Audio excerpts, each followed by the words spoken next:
actually going to work out well. Yeah, that's not bad. Yeah, well, first time doing it.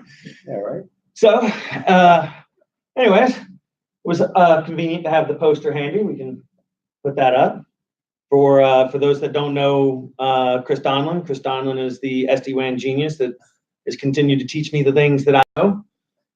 So since he was sitting in the office, I thought today would be a perfect day to try to capture a few minutes. So with that said, big news came out while I was on vacation. Talari, which is a provider that most of the people in our portfolio wouldn't know that well, but purchased by Oracle. I'm hearing some rumors. There may be some others either in the works or just declined or about to happen and things like that. So what do you kind of see in the landscape in the future of SD-WAN? Yeah, I mean, the Oracle thing kind of surprised me. I think it surprised a lot of people, but I think it's going to be interesting to see if it's, big companies, I need my SD-WAN too, sort of like VMware buying Velo and Cisco buying Viptela, or do they actually have a strategy for their SaaS services? It'll be interesting to see how that plays out. But I think we'll see some consolidation, probably in the UCaaS market. Makes a lot of sense for UCaaS providers to provide their own SD-WAN for quality assurance for over.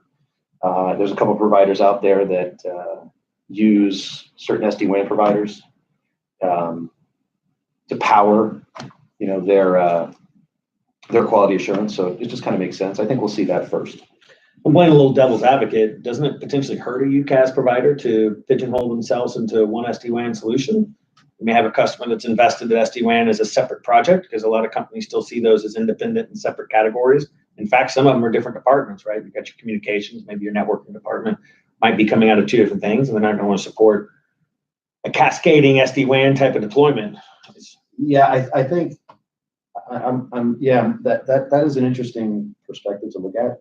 The question is, if they're a pure UCaaS provider and really all we're concerned with is voice quality assurance, and then an organization would then have a secondary SD-WAN solution for their other cloud applications and so on. That's how I can see that playing out. Okay. Yeah. So when it comes to SD-WAN, sales are obviously going up for everyone.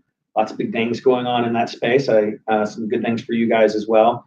How do we continue that trend? What do we need to see from the agent space? What are we wanting to see from our providers that's going to help us grow this kind of a cool technology space? If we look at it from the beginning of the year, when we talked a lot about it, I think it's kind of a snowballing effect. I think there has to be the more adoption and industry adoption there is, I think the more industry adoption there will be. Yeah. I think you'll find, it's like a freight train, right? Yeah, the mystique will come off of it, and people see it as, real useful technology that is proven, that is not cutting edge or bleeding edge or anything like that that people may have seen, say, a year ago. So I really I've seen our revenue really hockey stick up through the year.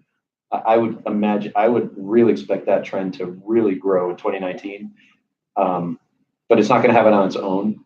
I still believe that it's critical for folks like you and me to be educating partners about SD-WAN, about the digital transformation, how it fits into that digital transformation as companies start to move workloads out to the cloud because of the economic impact, the ease of use, the ease of access, mobility, all of these changes that are going on in our business climate. As that happens, the opportunities are going to grow for the partners. Mm-hmm. So the more they can understand that digital transformation and what's going on with their company, their customers are doing today or will be doing tomorrow, I think that's going to be critical for SD-WAN and even the other technologies to grow in the partner community. Awesome. So you're kind of aware of everything going on in the lab that Light Networks is putting together. Yeah, it's awesome. I'm super excited. It's been a long ride. It's been tough for me. The toughest part's been the marketing side of it. I actually got on one of the very first calls when I was kicking this off and trying to get everyone to give me the gear and to put all this together and everything. And they had a VP of marketing on the line. She's watched all the videos, read all the articles so far, so she'll know exactly who she is. And I felt dumber than I've ever felt in my life. Everything I said, she had a question, and every one of my answers is, I don't know. as I don't understand the importance that the marketing played into it. So it's been a learning experience for me on the marketing standpoint. It's been really cool. The amount of questions I've gotten, the private questions that I've gotten, and being able to help some people. I love to educate and teach. That's been really cool. What I'm about to start the testing phase. Hopefully I'll be starting to run my test next week. We're live on 3 of the solutions now, are actually live up in the lab as of today.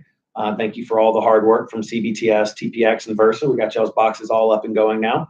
What would you like to see from testing? I haven't even asked you. I've worked with everyone else and put a bunch of tests together. And what is it you would want to see now that I'm going to have all this put together? I think the thing I would like to see is dashboards compared next to each other. Okay. I think when we look at the feature functionality, right? Now that we can actually see it working, right? We can actually see